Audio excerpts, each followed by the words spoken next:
ভোঁতা যন্ত্রণায় জর্জরিত অবশ দেহখানা, চুলের গোড়ায় গোড়ায় জমেছে তীব্র ব্যথা।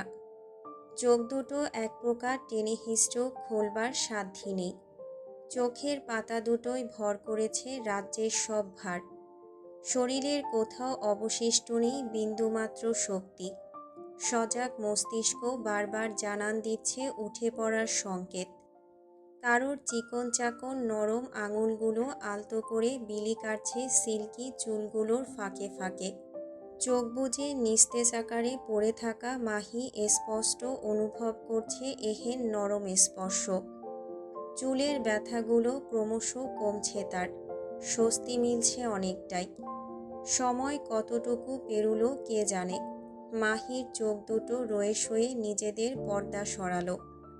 ঝাপসা দৃষ্টিতে খুব একটা স্পষ্টতা নেই, ফলে সপ্তদশীর টানা টানা ভ্রুদয়ের মাঝে দেখা মিলল দুই একটা ভাঁজের। মাহি বুক ফুলিয়ে নিঃশ্বাস টানল বেশ। অসারতায় ডুবে থাকা দেহটা বোধহয় সামান্য নড়ল এতে। সে আলগোছে ঘাড় বাঁকিয়ে তাকালো পাশে। তখনই ক্লান্ত চোখ দুটোতে ধরা পড়ল মিলার মলিন মুখখানা। মাহি থমকায়। এক মুহূর্ত ঠায় দৃষ্টিতে দাঁড়িয়ে থেকে ভাঙা ভাঙা কণ্ঠে ফ্যাকাশে ঠোঁট দুটো নাড়িয়ে আওড়ায়, মিলা। সঙ্গে সঙ্গে বিদেশিনীর হরিণী চোখ বেয়ে টুপ করে ঝরে পড়ল এক ফোঁটা অশ্রু। তা অবশ্য নজর এড়ায়নি মাহির। মেয়েটা কেমন নিষ্প্রাণ চাহনিতে তাকিয়ে রইল কেবল। ততক্ষণে মিলা সামলে নিয়েছে নিজেকে। ডান হাতের উল্টো পিঠে তড়াক করে ভেজা চোখ দুটো কোনো মতে মুছে নিয়ে স্মিত হেসে ঘাড় নাড়ায় উপর নিচ। বাহাতে আঙুলগুলো ফের মাহির চুলের ভাঁজে ঢুকিয়ে মোটা কণ্ঠে বলল, হ্যাঁ moonlight, it's Mila, it's me. এখন কেমন লাগছে তোমার? মাহি মনও রইল কিয়ৎক্ষণ। চোখ দুটো নিভু নিভু তার। ফ্যাকাশে ঠোঁট দুটো তীর তীর করে কাঁপছে। মুখটা শুকিয়ে এইটুকুন হয়ে গেছে। সপ্তদশী কেমন ঠোঁট উল্টালো, অবদের ন্যায় আওড়ালো। খারাপ লাগছে। মাথায় যন্ত্রণা হচ্ছে প্রচুর। কি হয়েছিল আমার সাথে? ওই রাক্ষসটা কি আবারও মেরেছে আমায়? মিলা অবাক হলো এহেন বাক্যে। মাহির অবোধ মুখাব্বয়ের পানে তাকিয়ে থেকে ভাবল, মেয়েটার কি তবে কিছুই মনে নেই? মনে নেই মেইডেনের করা বিশ্বাসঘাতকতার কথা? মিলা খানিক সময় নিল। দুই হাতে ধরে ধরে মাহিকে তুলে বসালো কোনো রকম। দুর্বল মাহি হাত পা ছেড়ে দিয়েছে এক প্রকার। শিরদাঁড়া বোধহয় আর সোজা হবার নয়। মিলা তবুও তাকে বসিয়ে দিল। রয়ে শয়ে সামান্য ঢোক গিলে আমতা আমতা করে শুধালো, তোমার কি কিচ্ছু মনে নেই মুনলাইট? মাহি ভ্রু কুঁচকেছে ফের। মিলার মুখাব্বয়ে এক অদ্ভুত উৎকণ্ঠা। চোখ দুটোয় ভরে আছে একরাশ প্রশ্ন। মাহি থমকে তাকিয়ে রইল কিছুক্ষণ। গলায় কেমন সন্দেহের ঝাঁজ ঢেলে আওড়ালো, কোন বিষয়ে বলছো মিলা? মিলা এতক্ষণে নিশ্চিত হলো মেয়েটার হালত সম্বন্ধে। বিগত 4টে দিন ধরে জ্ঞানহীন থাকায় হয়তো সেদিনকার ঘটনাগুলো কিছুই মনে নেই তার। মিলা আর আগ বাড়িয়ে বলল না কিছু। গলার কাছে এসে আটকে যাওয়া কথাগুলো পানি ছাড়াই গিলে নিল বিদেশিনী। মনে মনে ভাবল, অত বড় একটা দুর্ঘটনা কাটিয়ে সবেমাত্র জ্ঞান ফিরল মেয়েটার। এরই মধ্যে তার মস্তিষ্কে অত চাপ বাড়িয়ে লাভ নেই। মিলা দক্ষতার সাথে প্রসঙ্গ ঘোরালো। মুখে কপট হাসি ঝুলিয়ে দুই ধারে মাথা নাড়িয়ে বলল, কিছু না। তোমার নিশ্চয়ই মাথা ব্যথা করছে। আই থিঙ্ক এই মুহূর্তে তোমার হট বাথ নেওয়া উচিত। দেখবে মাথা ব্যথা একদম গায়েব। মিলার কথাগুলো খুব একটা মন্দ লাগেনি মাহির। এমনিতেই শরীরটা যা চিপচিপে হয়ে আছে। মনে হচ্ছে কদিন ধরে বিনা গোসলে সারভাইভ করেছে বেচারি। মাহি নিজে নিজেই উদ্যত হলো বিছানা থেকে নামতে। তবে মেয়ের কাণ্ড দেখো। অসারতায় ডুবে থাকা শরীর নিয়ে কিনা নিজে নিজেই নামতে নিয়েছে বিছানা থেকে। অবশ হয়ে থাকা পা দুটো কোনো মতে মেঝেতে ঠেকাতেই গা শুদ্ধ ঝাঁকিয়ে ওঠে সপ্তদশীর। মিলা তৎক্ষণাৎ এগিয়ে এসে আঁকড়ে ধরল মাহির বাঁ হাতের কনুই। কপালে একরাশ চিন্তার ছাপ ফুটিয়ে আওড়ালো, ইস, একা একা নামতে গেলে কেন মুনলাইট? আমি তো পাশেই আছি, প্রয়োজনে ডাকবে আমায়। মাহি আলতো হাসল। উল্টো হাত ঘুরিয়ে মিলার হাতখানা শক্ত করে চেপে ধরে মিষ্টি হেসে বলল, ঠিক আছে, পাশে থেকো। মিলা এবারেও হতবাক চোখে তাকিয়ে রইল। মেয়েটা এত অবুঝ কেন? তার মাত্র একটা কথাতেই কেমন গলে গেল দেখো। সপ্তদশীর চোখে মুখের দীপ্তিতে বোঝা যাচ্ছে সে বুঝি বেশ বিশ্বাস করে নিয়েছে মিলাকে। তাই তো কেমন হাসি হাসি মুখে চেপে ধরে রেখেছে মিলার হাত। মিলা আহত দৃষ্টি ফেলল মাহির হাতের দিকে। আনমনে বলে বসল, তুমি এত অবুঝ কেন মুনলাইট? মাহি বুঝল না কথাটা। তড়িৎ ভ্রু গুটিয়ে সন্দিহান গলায় প্রশ্ন ছুড়ল, কি বললে?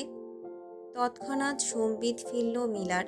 মুখ ফসকে বেরিয়ে যাওয়া কথাটায় অলক্ষ্যে জিভে দাঁত কেটে আমতা আমতা সুরে শুধালো, না না, কিছু না, চলো তোমায় ওয়াশরুম অবধি দিয়ে আসি। শরীরের অবস্থা খুব একটা স্থিতিশীল না হওয়ায় তর্কে গেল না মাহি। মুখটা আগের ন্যায় মলিন রেখে মিলার হাত ধরেই এগোয় সামনের দিকে। কয়েক কদম নিঃশব্দে হাঁটলেও হঠাৎ করেই মাহির মুখে বুলি ফুটল। ঘাটটা সামান্য এদিক ওদিক নাড়িয়ে নরম কণ্ঠে বলল, মেইডেনকে দেখছি না যে, কোথায় উনি? থমকায় মিলা। তখনই থেমে গেল তার পা দুটো।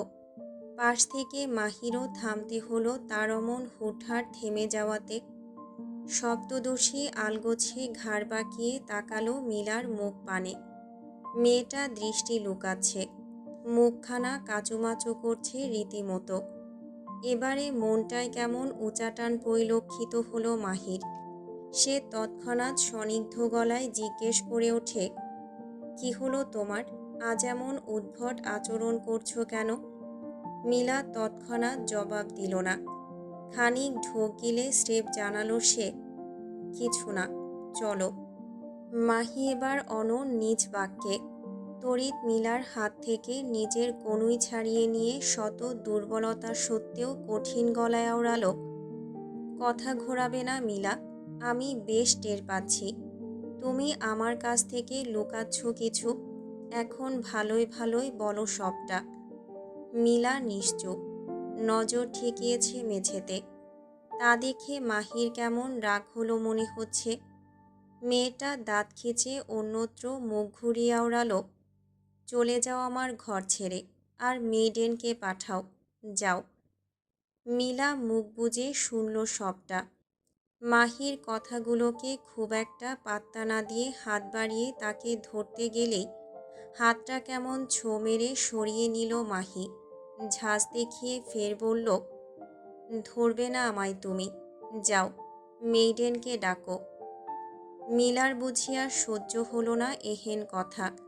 সে কেমন তিরিক্ষি মেজাজে তখনই বলতে শুরু করল, maiden maiden maiden, stop talking about her moonlight. তোমার মুখেও নামটা শোভা পায় না, কেননা আজকে তোমার এহেন করুণ অবস্থার জন্য কেবলমাত্র সেই দায়ী। হতবম্ব মাহি। মিলার কথাগুলো বোধগম্য হয়নি তার। সে কেমন অবোধ চোখে তাকিয়ে আছে মিলার পানে। মিলার বড় মায়া হলো মাহির এহেন মুখখানা দেখে।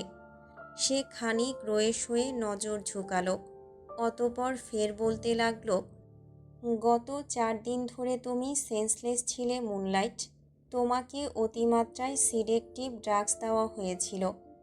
আর সেটা অন্য কেউ নয়, বরং মেইডেন ইরাই দিয়েছিল তোমায়। তিনি শুধু এইটুকু করেই থামেননি মুনলাইট, তিনি তোমাকে। বাকিটুকু বলতে গিয়ে হুট করেই গলা ব্যথা হয়ে গেল মিলার। চোখ দুটো হয়ে উঠল ছলো ছলো। এদিকে মাহি কেমন থমকে গিয়েছে। মুখখানায় তার লেপ্টে গিয়েছে ব্যথাতুর ছাপ। মস্তিষ্কে কড়া নাড়ছে হাজারো প্রশ্ন। সে এবার নিজে থেকেই চাপা স্বরে জিজ্ঞেস করে ওঠে, আমাকে? নীলা বেশ সময় নিয়ে ঢোক গিলল বার কয়েক। নজর লুকিয়ে আবারও শুধালো, তোমাকে তোমাকে দিয়ে এসেছিল সিডের ঘরে। তারপর কি হয়েছে তা আমি জানি না, তবে এইটুকু শুনেছি, মনস্টার তোমায় আর সিডকে আপত্তিকর অবস্থায় দেখেছে। আমি বলতে বলতেই নীলা হঠাৎ টের পেল পাশে দাঁড়িয়ে থাকা মাহি কেমন ধপ করে বসে পড়েছে মেঝেতে। নীলা হকচকায়। তড়িঘড়ি করে নিজেও হাঁটু গেড়ে বসল মেঝেতে। দুই হাতে মাহির বাহুদয় সামান্য ঝাঁকিয়ে উঠে বলল, এই মুনলাইট, আর ইউ ওকে? কথাটা আদৌ সপ্তদশীর কানে গেল কিনা কে জানে। মেয়েটা কেমন থমকে তাকিয়ে আছে শূন্যে। চোখ দুটো পলকহীন কার্নিশ বেয়ে নীরবে ঝরছে বাঁধহীন অশ্রু। সর্বাঙ্গে বয়ে যাচ্ছে স্পষ্টতর ঝংকার। মুখটা হাঁ করে রাখা তার। বোধহয় নিঃশ্বাস টানতে ফের কষ্ট হচ্ছে বেচারির। মিলার বুক কেঁপে উঠল মাহির এরূপ অবস্থা দেখে। সে কেমন বিচলিত হয়ে মাহিকে জড়িয়ে ধরতে গেলেই আচমকা হাত উঁচিয়ে বাচ্ছাদ্য মাহি থমকানো কণ্ঠে ঘন ঘন নিঃশ্বাস ফেলে বলল, লিভ মি অ্যালোন। মিলা তৎক্ষণাৎ বুঝল না কথাটা। অবদের সুরে মাথা কাত করে সন্দিহান গলায় জিজ্ঞেস করল, হুম? কথাটা শেষ হতে সেকেন্ড খানেক লেগেছে বোধহয়। এরই মধ্যে মাহি কেমন সর্বশক্তি দিয়ে চেঁচিয়ে উঠে বলল, I said leave me alone. ভরকায় মিলা। তৎক্ষণাৎ হতবাক হয়ে উঠে দাঁড়ায় বসা ছেড়ে। কিয়ৎক্ষণ মাহির পানে দৃষ্টি ফেলে পরক্ষণে গুটি গুটি পায়ে চলে যায় ঘর ছেড়ে। এদিকে মাহি কেমন হাঁসফাঁস করছে।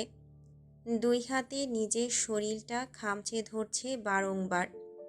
ঘন ঘন নিঃশ্বাস ফেলে কাঁদতে চাইছে মেয়েটা, তবে আশ্চর্য, গলা দিয়ে আওয়াজ বেরোচ্ছে না কেন তার। মাহি আর বসে থাকার মুরদে নেই। তখনই উদ্ভ্রান্তের ন্যায় দুই হাতে ভর দিয়ে হাঁটু ঠেকিয়ে এগুচ্ছে সামনে। কিয়ৎক্ষণ বাদেই দুর্বল মানবী চলে আসে ওয়াশরুমের কাছে। ওয়াশরুমের দরজা ধরে ধরে কোনো মতে উঠে দাঁড়ায় সে। গায়ের জোরে ভেতরে ঢুকে দরজা না লাগিয়ে চলে গেল শাওয়ার স্ট্যান্ডের নিচে। তড়িঘড়ি করে স্ট্যান্ডের সুইচ চাপার সাথে সাথে সপ্তদশীর গায়ের ওপর ঝপঝপিয়ে নামল পানির বহর। বাইরে স্নোফল হচ্ছে। ভেতরের আবহাওয়াও ভীষণ ঠান্ডা। তার উপর সপ্তদশী ভুলক্রমে চেপে বসেছে ঠান্ডা পানির সুইচ। বরফ গলা ঠান্ডা পানি শরীর ছুঁয়ে যেতেই গা কাটা দিয়ে উঠছে মাহির। বেচারি পানির নিচে দাঁড়িয়ে থেকে কাঁপছে থরথর করে। পা দুটো টলছে তার, সেই সাথে ঠোঁট দুটো কাঁপছে তীর তীর করে। মাহি কিয়ৎক্ষণ একই ভঙ্গিতে দাঁড়িয়ে রইল। কাঁপা কাঁপা চোখ দুটো আলতো করে তাকালো সম্মুখের আয়নায়, যেথায় স্পষ্ট প্রতিবিম্বিত হচ্ছে সপ্তদশীর মুখখানা। চেহারার সে কি করুণ অবস্থা হয়েছে। ঠোঁটের কোণ ফেটে গিয়ে কালচে দাগ বসেছে। গাল দুটোই এখনো আঙুলের ছাপ স্পষ্ট। কপালে বাঁধা মোটা ব্যান্ডেজ। কান দুটোই ঝাঝা করে উঠছে একটা কথাই, তোমাকে সিডের ঘরে পাঠানো হয়েছিল। মনস্টার তোমাকে আর সিডকে আপত্তিকর অবস্থায় দেখেছে। তড়িৎ চিৎকার দিয়ে নিজের মাথা চেপে ধরে মাহি। কাঁদতে কাঁদতে বেচারি বসে পড়ে মেঝেতে। উদ্ভ্রান্তের ন্যায় নিজের গালে একের পর এক চড় বসিয়ে হেঁচকি তুলে বলতে থাকে, কেন বিশ্বাস করলাম ওনাকে? কেন আমি এত সহজে মানুষকে বিশ্বাস করে ফেলি? কেন করি? মস্তিষ্ক ফাঁকা লাগছে মাহির। শরীরটা জ্বলে যাচ্ছে অদেখা আগুনে। সে তড়িঘড়ি করে নিজের গা ঘষতে লাগল। হাতের লম্বা লম্বা নখ দিয়ে গায়ের চামড়ায় আঁচড় দিয়ে যাচ্ছে অনবরত। যেই মেয়ে কখনো সুস্থ অবস্থায় কোনো পুরুষের দিকে চোখ তুলে তাকায়নি, শেষে কিনা তাকেই সিডেকটিভ ড্রাগস দিয়ে অন্য একটা পরপুরুষের ঘরে পাঠানো হয়েছিল। কথাটা মনে পড়তেই গা গুলিয়ে ওঠে মাহির। নিজের শরীরটাকে ইচ্ছেমতো জখম করছে পাগল মেয়ে। দুই হাতে চুলগুলো খামচে ধরে ঠোঁট কামড়াতেই হঠাৎ মস্তিষ্কে টনক নাড়ল আরেক কথা। সে ঠিক আছে তো? তার সাথে উল্টাপাল্টা কিছু হয়নি তো? তরাক ঢোক গিলল মাহি। একজন সুস্থ স্বাভাবিক মেয়ে থোড়াই উদাসীন হয় তার শরীর নিয়ে। মাহি তৎক্ষণাৎ নিজের দিকে দৃষ্টি ফেলল। নিজের দেহে আদৌ কোনো আমূল পরিবর্তন এলো কিনা তা দেখতে তৎপর হলো পরক্ষণে।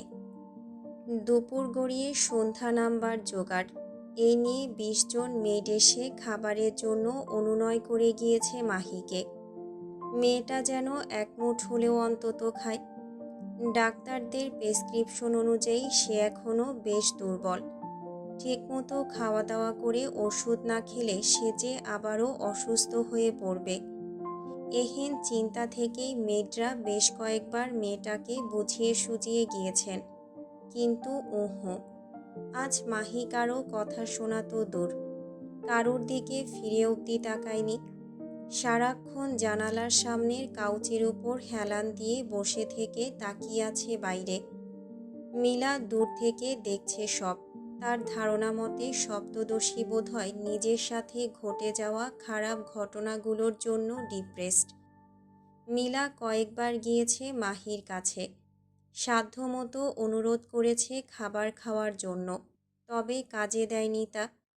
ঘরের দরজার কাছে বিষণ্ণ মুখে দাঁড়িয়ে থাকা মিলা এবার দীর্ঘ নিঃশ্বাস ফেলল। মুখটাতে অন্ধকার লেপ্টে নিয়ে অগোছালোভাবে দেহ বাঁকিয়ে করিডোরের দিকে এগোতেই হুট করে ধাক্কা খেল কারো শক্তপোক্ত বুকের সঙ্গে।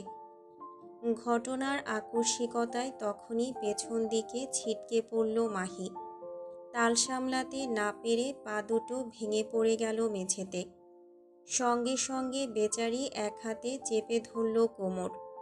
ঠোঁট গলিয়ে অস্ফুটে ব্যথাতুর শব্দ তুলে চোখ কুঁচকে সামনে তাকাতেই দেখে পাহাড়ের ন্যায় শটানভাবে দাঁড়িয়ে আছে অ্যাডউইন। মুখটা কেমন বিরক্তিতে কুঁচকে রাখা তার। মিলা খানিক ঢোক গিলল। তড়িঘড়ি করে নিজের নজর ঝোঁকাতেই শুনতে পেল অ্যাডউইনের দাঁতকিরমির কণ্ঠ। চোখে দেখো না স্টুপিড, হাঁটার সময় চোখ দুটোকে হাতে নিয়ে ঘোরো নাকি। মিলা ঠোঁট কামড়ে বসে আছে, চিবুক নামিয়েছে গলার কাছে। এক হাতে কোমর ডলতে ডলতেই দেখল সম্মুখ থেকে একখানা শক্তপোক্ত হাত বাড়িয়ে দিয়েছে তার পানে। মিলা ভয়ার্ত ঢোক গিলে দুই ধারে মাথা নাড়ায়। তখনই অ্যাডউইন দিয়ে বসল রামধমক। নাটক করবে না বেয়াদব, এক্ষুনি ওঠো বলছি। এহেন ধমকে মিলার মতো ছোটোখাটো মানুষটা কি আর ঘাড়তেরামি করতে পারে? সে সঙ্গে সঙ্গে হাত উঁচিয়ে চেপে ধরে অ্যাডউইনের বাড়িয়ে রাখা হাত। অ্যাডউইন টান বসালো জোরে সরে। মুহূর্তেই বসা ছেড়ে উঠে দাঁড়ায় মিলা। প্রাণটা বোধহয় এক্ষুনি হাতে চলে এসেছিল তার। এরই মধ্যে অ্যাডউইন ঝটকা দিয়ে ছাড়িয়ে আনলো নিজের হাত। গম্ভীর কণ্ঠে খানিক গলা খাকারি দিয়ে জিজ্ঞেস করল, মুনবাট কি করছে? মিলা হতবম্ব চোখে তাকায় অ্যাডউইনের মুখ পানে।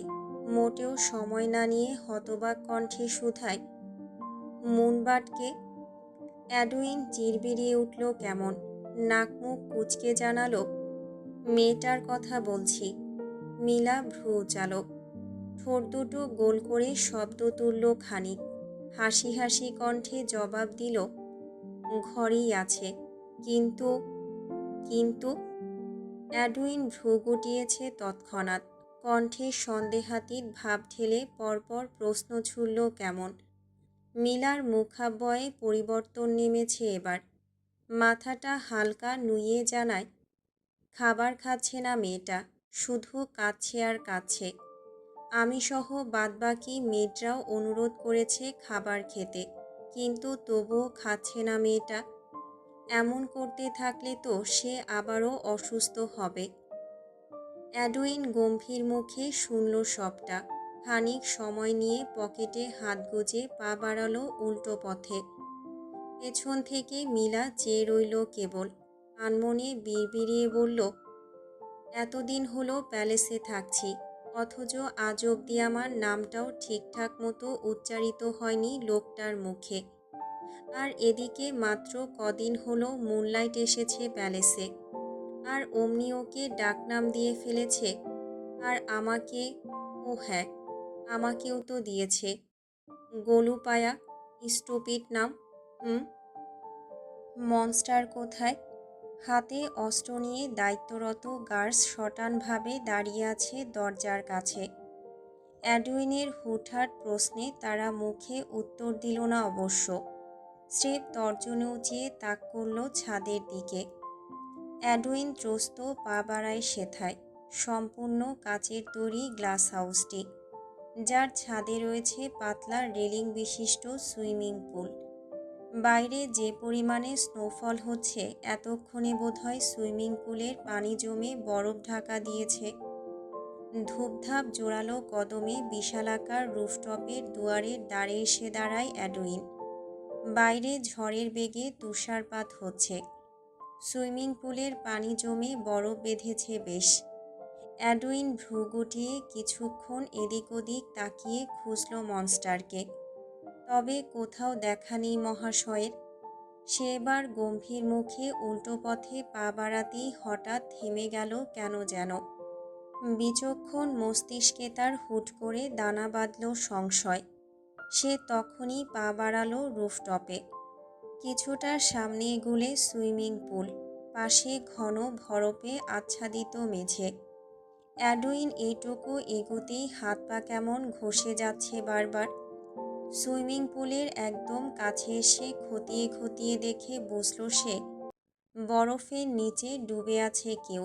শুধু ডুবে থাকা নয়, সে তো রীতিমতো এহেন বরফ পানিতে সাঁতরাচ্ছে। অ্যাডুইনের কাশি উঠে গেল এহেন কাণ্ডে। বেচারা তড়িঘড়ি করে নিজের গায়ের ওভারকোটটা আরেকটু চেপে ধরল গায়ের সঙ্গে। ওদিকে অ্যাডুইনের কাশির শব্দে বরফের পাতলা আস্তরণ ভেঙে মাথা বের করল মনস্টার। ভ্রু গুটিয়ে কঠিন মুখাব্যয়ে তাকালো অ্যাডুইনের পানে। অ্যাডুইন দাঁড়িয়ে থাকতে পারছে না ঠান্ডায়। বেচারার পা দুটো কাঁপছে রীতিমতো। মনস্টার সেদিকে তেমন একটা পাত্তা দিল না। বরফের পাতলা আস্তরণ ভেঙে দুই হাত ছড়িয়ে চিত হয়ে সাঁতার কাটতে লাগলো আবারও। এদিকে তার অমন উদ্ভট কাণ্ডে মাথা খারাপ হয়ে যাচ্ছে অ্যাডুইনের। এই লোকের গায়ে কি গন্ডারের চামড়া নাকি? এর ঠান্ডা লাগে না? অবশ্য এ তো আর নতুন নয় তার জন্য। তবুও অ্যাডুইন বরাবরের ন্যায় আজও অবাক হলো। কিয়ৎক্ষণ চুপ করে দাঁড়িয়ে থেকে গলা খাকারি দিয়ে কাঁপা কাঁপা কণ্ঠে বলল, monster, I have something to inform you. Monster শুনল। উল্টো হয়ে সাঁতার কাটতে কাটতে আদেশ ছুড়ল, ঝেড়ে কাশ। অ্যাডুইন বোকার মতো গলা ছাড়ল, তবে কাশি আর উঠল না। খানিকক্ষণ ভ্যাবলা কান্তর ন্যায় দাঁড়িয়ে থেকে অস্থির গলায় জানালো, আপনি উঠে এলে সুবিধা হতো বলতে। মনস্টার বুঝি ভারী বিরক্ত হলো এরূপ বাক্যে। সে সাঁতার থামিয়ে শক্ত মুখে তাকালো অ্যাডুইনের পানে। বেচারা অ্যাডুইন আগে থেকেই মাথা নুইয়ে রেখেছে। মনস্টার বুক ফুলিয়ে নিঃশ্বাস ফেলে কটমট করতে করতে বেরিয়ে এলো সুইমিং পুল থেকে। গায়ে সের্ফ কালো রঙা একখানা ঢিলেঢালা পাতলা ট্রাউজার। গায়ের ফর্সা উদম চামড়া কেমন লাল হয়ে গেছে তার। মুখটা হয়েছে গোলাপি। পেটের 6টি পেশির গঠন স্পষ্ট বেশ। পেশিবহুল ইস্পাত দৃঢ় হাত দুটোর ফোলা ফোলা ভাঁজ কেমন স্পষ্টতর। যুবক এক হাতে নিজের ওলফকাট বাদামি চুলগুলো উল্টো দিকে ব্রাশ করতে করতে চলে এলো বরফ ঢাকা মেঝেতে। অতপর কোনো দিক না তাকিয়ে হুট করেই গায়ে লিয়ে দিল অমন বরফের কোলে। অ্যাডুইন জ্ঞান হারাবে বোধহয়। মাথাটা দুই দিকে নাড়িয়ে বেচারা এগিয়ে আসে একটুখানি। গায়ে লিয়ে শুয়ে থাকা মনস্টারের পানে দৃষ্টি কায়েম না করে তাকালো অন্যত্র। ফটাফট কণ্ঠে বলতে লাগলো, মনস্টার, মেয়েটা জ্ঞান ফেরার পর থেকে না খেয়ে আছে। সেই কখন থেকে একাধারে কেঁদে যাচ্ছে। বলছিলাম কি, আপনি যদি। কথাটা মুখ থেকে সম্পূর্ণ বেরোয়নি এখনো। তার আগেই শোনা গেল মনস্টারের খ্যাঁক খ্যাঁক কণ্ঠ। এই চেলার চেলা, হাওয়া আসতে দেখ। এমনিতেই নিজের হ্যান্ডসাম বডির গরমে অতিষ্ঠ হয়ে আছি। তার উপর যখন তখন ওই বান্দির মেয়ের নাকে কান্দন, যত সব। খেলে খাক, না খেলে মরে যাক। Who the hell cares about that? Edwin আঙুল উঁচিয়ে কপাল চুলকালো, বিড়বিড়িয়ে আওড়ালো, I think that hell is you monster. Who cares about her? Did you say something? তড়িৎ দুই ধারে মাথা নাড়ায় অ্যাডউইন। একদম চোরের মতো মুখ মুছে কপট গম্ভীর মুখে বলে ওঠে, নো মনস্টার, নাথিং। রাত 1:30টার কাছাকাছি। এক হাতে সিগার, আরেক হাতে হুইস্কির বোতল চেপে হেঁটে আসছে মনস্টার। গায়ে কালো রঙা ওভারকোট, ভেতরটা উদম। তিনি হাঁটার মাঝেই দুই একবার চুমুক বসাচ্ছে বোতলের মুখে। পায়ের গতি তার এগুচ্ছে মাহির কক্ষের দিকে। কক্ষের বাইরে দাঁড়িয়ে আছে গার্ডস। মনস্টারের কদমে শব্দ পেতেই ঘাড় ঝুঁকিয়েছে তারা। মনস্টার বলানি কওয়ানি হুট করে ঢুকলো মাহির কক্ষে। ঘাড় বাঁকিয়ে বিছানার এদিক ওদিক তাকিয়ে খুঁজল মেয়েটাকে। খানিকক্ষণ বাদে পেয়েও গেল তাকে। মাহি এখনো বসে আছে জানালার কাছে। জানালার কাচ উঠানো, শো শো করে ঢুকছে বাতাস। কক্ষের ফায়ারপ্লেসের জ্বলন্ত আগুনটা নিভে গেছে অনেক আগে। মাহি চুপচাপ বসে আছে কেমন, গায়ে পাতলা শাল জড়ানো, মুখটা ঘুরিয়ে রাখা বাইরে। মনস্টার এক চুমুক টান বসালো হুইস্কির বোতলে। পরক্ষণে আঙুল উঁচিয়ে সিগারে লম্বা টান বসিয়ে কুড়কণ্ঠে বলল, এভাবে বসে বসে না খেয়ে থাকার চেয়ে একেবারে জানালা থেকে লাফ দিয়ে নিচে পড়ে যা। এতে তুইও শান্তি, আমিও শান্তি। ঘাড় ঘোরায়নি মাহি, ঠায় বসে রইল নিজের মতো। মেয়েটা কি জানে না এতে মেজাজ চটে যায় মুগ্ধের? নাকি জেনেও ইচ্ছে করে করছে এমনটা? মুগ্ধ দাঁতে দাঁত চেপে এগিয়ে আসে অনেকটা। হুইস্কি শুদ্ধ বোতলটা এক ঝটকায় মেঝেতে ছুঁড়ে ফেলতেই বোতলটা কেমন চূর্ণ বিচূর্ণ হয়ে ছড়িয়ে গেল একদিকে। মাহি এবার আঁতকে উঠল খানিক। রয়ে শয়ে ঘাড় বাঁকিয়ে ছলো ছলো চোখে তাকায় মুগ্ধর পানে। মুগ্ধ নজর তীক্ষ্ণ করল তা দেখে। মাহির অক্ষিপটে উপস্থিত অশ্রু দেখে ক্রুদ্ধ হাসল যুবক। ব্যঙ্গাত্মক স্বরে বলল, নষ্টা মেয়েদের এই এক হাতিয়ার, আর কিছু পারুক বা না পারুক। কুমিরের কান্না দেখিয়ে যে কাউকে হাত করতে ঠিকই পারে। এহেন বাক্যে গা জ্বলে ওঠে মাহির। নিজের শারীরিক যন্ত্রণার কথা ভুলে গিয়ে মেয়েটা দাঁড়াতে উদ্যত হলো। তবে বালাইসার, পা দুটো আজ বড্ড দুর্বল তার। চট করে হাঁটু ভেঙে বসিয়ে দিল তাকে। মুগ্ধর মুখাবয়ে পরিবর্তন ঘটেছে আবারও। সে হালকা ঝুঁকে এসে আঙুল উঁচিয়ে মাহির থুতুনিটা স্পর্শ করতে গেলেই তার হাতটা ছিটকে সরিয়ে দিল মাহি। মুগ্ধ তৎক্ষণাৎ কটমটিয়ে ওঠে। দাঁত কিরমির করে তাকায় মাহির নত মুখ পানে। এদিকে দুই হাঁটু মেঝেতে ঠেকানো দুর্বল মাহি হালকা ঝুঁকে বসে আছে কেমন। মুখ দিয়ে কাশির সাথে সাথে বেরুচ্ছে লহুর ছিটে ফোঁটা। ছোট্ট বদনখানি কাঁপছে তার। দুই ঠোঁটের দূরত্ব বেশ ফাঁকা। বড় বড় নিঃশ্বাস টানতেও ভীষণ বেগ পেতে হচ্ছে মানবীর। সম্মুখে শটান হয়ে দাঁড়িয়ে আছে মনস্টার। সপ্তদোষী এক পলকও তাকালো না তার পানে।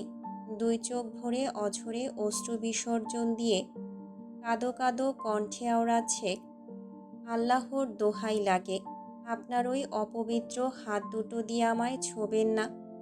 আমি আর পারছি না আপনার এহেন অত্যাচার সহ্য করতে। আমি সত্যি এখন ক্লান্ত, একদম ক্লান্ত। বিশ্বাস করুন, আমার যদি আর একটু সাহস থাকতো, আমি সেই কবেই মরে যেতাম। কিন্তু আফসোস আমার, আমি এখানেও ভীতু। শুনুন। এক মুহূর্ত থামল সপ্তদোষী। মাথাটা ঠাঁই নুইয়ে রেখে নাক টেনে ফের আওড়ালো, আমি কোনোদিন কারো কাছে কিছু চাইনি। বরাবরই মুখচোরা স্বভাবের মানুষ আমি। তবে আজ আপনার কাছে কিছু একটা চাইছি। দয়া করে আমায় একেবারে মেরে ফেলুন, অনুরোধ করছি। এবার একেবারে শেষ করে ফেলুন আমায়।